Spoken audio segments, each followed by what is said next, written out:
It's time now to turn her out of business. For that, we're joined, I'm pleased to announce, by Kate Moody here in the studio. Good evening to you. Hi, Mark. Now, starting here in France and a move towards new high-speed mobile networks known as 5G. Yeah, it's hard to imagine when you sometimes can't even get a 3G or 4G service on your cell phone. The French government, though, is beginning to auction off 11 blocks of frequencies for 5G, which could see a faster mobile network up and running in some French cities by the end of this year. The 4 major mobile operators in France are vying for these blocks, which will give them the capacity to then launch 5G. The auction is expected to raise more than 2 billion euros for the French state. Some activists have expressed concern about the potential health and environmental effects of the frequency, while the global leader in the technology, China's Huawei, has sparked separate concerns about security. French authorities, though, insist they're determined to roll out the new network, and that could involve some new regulations.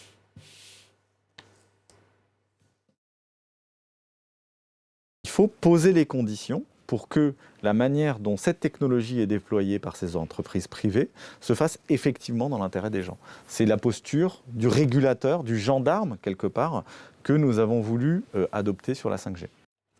Well, many countries are either banning or phasing out the use of Huawei's equipment in the coming years, as the US leads a campaign against the tech giant.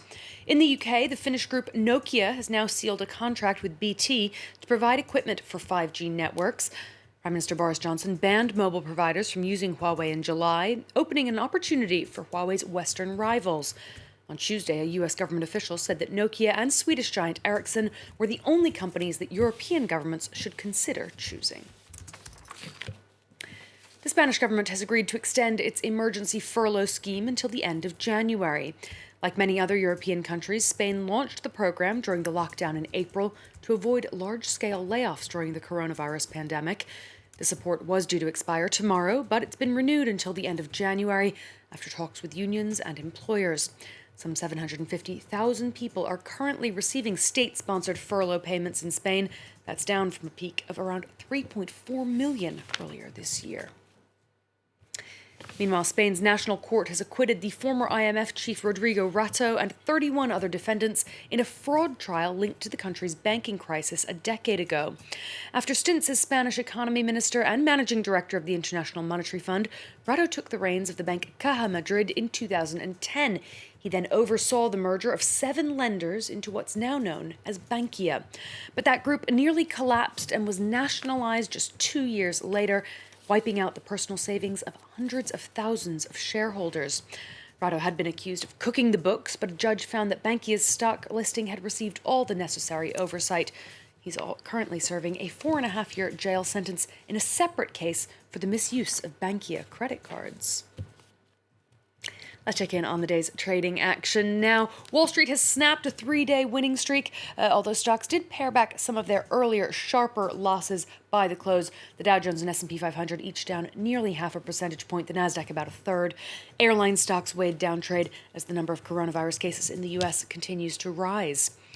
The major European indices also dropped back after strong gains on Monday, losses of between 0.2 and half a percentage point across the board there, despite data indicating a surprising jump in economic sentiment in the Eurozone. Voters in Geneva, Switzerland have given the green light to a minimum wage, which will be the highest in the world. It's a move to combat rising levels of poverty in a region known for its high cost of living. But some business owners worry that because of the coronavirus pandemic, the timing is all wrong. James Wilson has the story. It's a salary that many people around the world can only dream of. 58% of people in the Swiss canton of Geneva have voted to approve an hourly minimum wage of 23 francs, or 21 euros. It will be the highest minimum wage in the world, representing a monthly salary of nearly 3,800 euros for a 41-hour working week. Je pense que effectivement, je vois pas comment des gens pouvaient s'en sortir en étant payés moins. Voilà.